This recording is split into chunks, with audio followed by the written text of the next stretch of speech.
Hello again, I am Blunty. Are woke games good or bad? I'm asking you. How do you feel about so-called woke stuff in video games? It's been a hot topic recently. I wanted to let the garbage fires settle down a little bit before I said anything about it. A company called Sweet Baby Inc. became the focus point for a bunch of accusatory and derogatory heat for kind of weird reasons, some of which were entirely imaginary, which was bizarre, and all centered about what is and what isn't considered woke in video games and whether or not it has a place in interactive media and whether or not it's being forced in for agenda. But here's the thing. I've been experiencing this phenomenon on an increasing volume and frequency for the last few years. People will read a headline or a YouTube video title, and then instead of consuming that content, listening, considering and thinking about what was said, how that measures up against their own existing views, and having a little ponder if anything said needs to have one adjust, change, reinforce said personal opinions. But instead, they just summon up an entirely imagined situation to be mad about. And while it's most often more the right-leaning types that do this, it's not even slightly exclusive to them. It's a pandemic of willful ignorance, and it's rotting people's minds. Yesterday, I was subject to quite an aggressive personal attack over what someone imagined my video was about. I spent an hour pleading with them to simply watch the content, because whatever it was they imagined about what I said was not just wrong, but diametrically opposed to my opinion and what I actually said in the video. And for your entertainment purposes, I will post a screenshot of that conversation at the end of the video, a conversation that said person in a sense deleted in their embarrassment. But I don't feel like letting them get away with that today because I'm fed up. Like I said, there's a pandemic of people reacting to headlines and titles based off what they imagine to be not just the discussion, but the opinion of the speaker without ever actually listening in the first place. It's sociopathic behavior. I have for years now, and many of you will have seen me do this in the comment section, but repeatedly begged people attacking me who clearly haven't watched the video, leaving hostile and just factually incorrect comments and accusations. Please, just watch the video. Watch the video, then comment about it. That's all I ask. It's not an unreasonable thing to ask. It's frustrating. Is there a bigger word for frustrating? Get my thesaurus. What's more frustrating, though, is I hardly ever succeed in getting them to just listen before they fly off their handles, or even after the fact. If I tell them, no, you've got it wrong, please just watch the video and listen to what I have to say, they don't. They don't want to hear it. They just want to scream. So for the remainder of this video, I shall be acknowledging the fact that these people don't listen. I'm going to allow that imagined content to play out in their heads about whatever they think this video is about. I will instead read from this old Transformers character manual guide from 1987. Written by, at least the Transformers fans, the real fans, a man who needs no introduction, Bob Budiansky. If you don't know that name, you've got no right calling yourself a Transformers fan. I know that sounds like gatekeeping, but come on. Bob Budiansky. A friend of mine gave me this for my 21st birthday, I think. He found it at a secondhand bookshop. I love it. It's one of my most prized possessions. But in any case, just to fill out the time for the rest of the video, like I said, I'm going to let people imagine what they think my opinion is and be angry about it. And I'm just going to sit down and read a character profile or two to you. What do you reckon about that?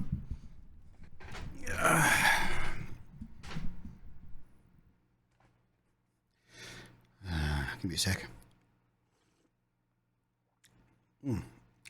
Could have done a better job of that coffee, quite frankly. So let's have a look here. 60. I do have a page in mind. There we go. I know off the top of my head because it's one of my favorite characters. Perceptor. What, you're gonna sit there and be shocked that I related to the nerdiest of the Autobots? Of course, it's Perceptor. Also on the other page, Outback, which was he ever in the G1 show? It's been a while since I've watched it. I don't have any specific memories of Outback, but his name sounds very Australian, so I like that he's opposite Perceptor here. So, Perceptor, Allegiance, Autobot, Function, Scientist, First appearance, Transformers number 17. This is specific to the comic books more than the original cartoon. Has a quote here: one's ultimate truth lies in one's molecular structure. Sounds deep, doesn't it? I don't think it is. I got to meet the voice actor for Perceptor once as well. Paul Eiding, lovely chap. Oh, he's got some stories too. If you ever go to a convention where Paul Eiding's on a panel, you should attend. Man's got stories. Perceptor's thirst for knowledge is unquenchable. He will seek it to the exclusion of all else. To him, being on Earth is like a miner finding a new vein of gold. Each eagerly plumbs untold riches, neither knowing when his source will run out, if ever. Perceptor's scientific role in the Autobot cause is studying how best the Autobots should adapt to Earth, and conversely, how Earth's alien environment is affecting the Autobots. Autobot leader Optimus Prime considers this research vital to the Autobots' survival as long as they're marooned on Earth. Although good-natured and friendly, Perceptor is not easily drawn into joining with other Autobots to do anything other than his work. Bit of a focused Autobot. Once he's on the job, that's tunnel vision. Again, you're surprised that I like Perceptor? Perceptor's abilities comes next. Perceptor is extremely intelligent. His capacity for data storage is second only to Optimus Prime's. Although familiar with the sciences, his specialities are metallurgy, molecular chemistry, and electrical engineering. He has two different capacities in microscope mode. He can magnify objects up to 10,000 times as an optical microscope and up to 1,000,000 times as a scanning electron microscope. Using his magnifying lenses to concentrate and intensify his beam, giggity, he can convert his lens barrel into a powerful light cannon. The laser is the word you're looking for there. Although, to be fair, light cannon does sound way cooler than laser. What do you got there? Laser gun? No, it's a light cannon. It can blast a hole in a cinder block wall 2,000 miles away with pinpoint accuracy. It can use the cannon in robot mode to convert to a third form and use it as a stationary field artillery piece. He also carries a concussion rifle in robot mode.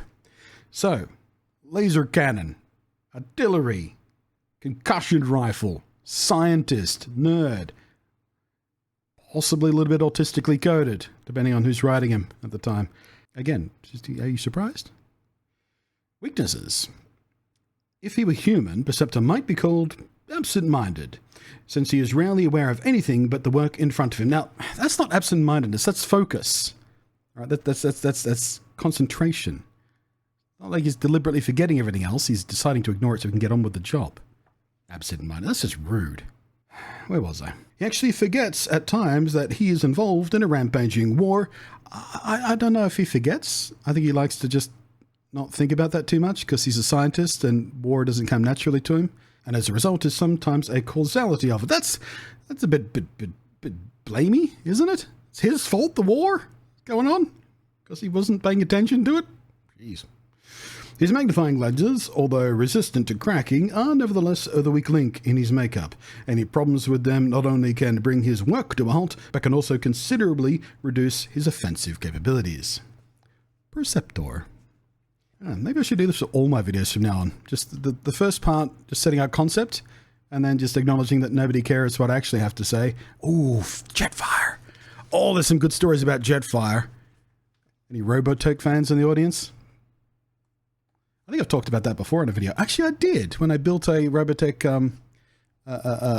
model kit on non-live stream. I think I uploaded that to this channel, and we had a little Jetfire talk about that. Or did I do a dedicated video on it?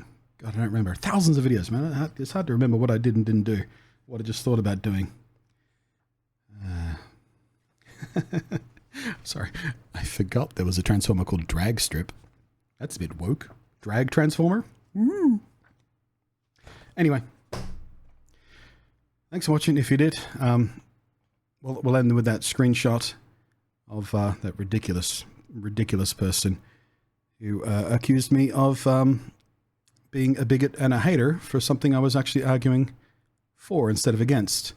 So, thanks to the patrons. I'll be scrolling at the end too.